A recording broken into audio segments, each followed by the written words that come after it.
पहला, पाकिस्तान ने यह क्लेम किया कि उसने अपने JF-17 से हमारे S-400 व ब्रह्मोस मिसाइल बेस को नुकसान पहुंचाया, जो कि बिल्कुल गलत है।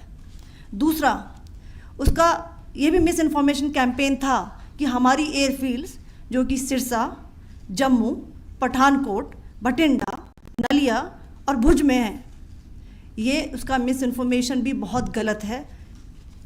तीसरा, पाकिस्तान के मिस इन्फॉर्मेशन कैंपेन के मुताबिक हमारे एम्यूनिशन डम्प्स जो चंडीगढ़ और बियास में हैं उसका डैमेज हुआ, यह भी बिल्कुल गलत है।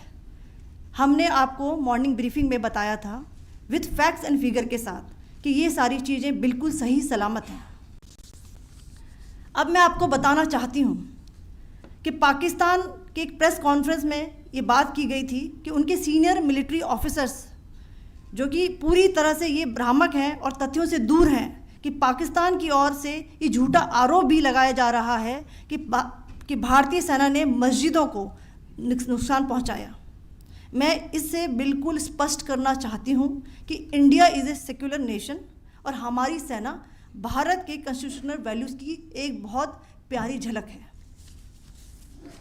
इंडियन आर्म फोर्सेस ने पाकिस्तान को बहुत भारी नुकसान पहुंचाया, उनके मिलिट्री इंफ्रास्ट्रक्चर्स को, चाहे वो लैंड एसेट्स हों या फिर उनके एयर एसेट्स। यही नहीं, इंडियन आर्म फोर्सेस ने पाकिस्तान की एयरफील्ड्स स्कर्दू, जकोबाबाद, सरगोदा और बुलारी को बहुत नुकसान पहुंचाया।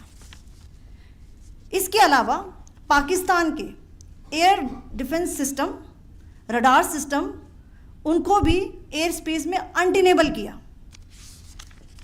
यह भी बताना चाहती हूँ कि लाइन ऑफ कंट्रोल के पास पाकिस्तान के command and control logistic installations और उनके मिलिट्री इंफ्रास्ट्रक्चर्स, मिलिट्री पर्सनल्स का इतना भारी नुकसान हुआ कि पाकिस्तान की ऑफेंसिव व डिफेंसिव कैपेबिलिटी को नष्ट कर दिया गया।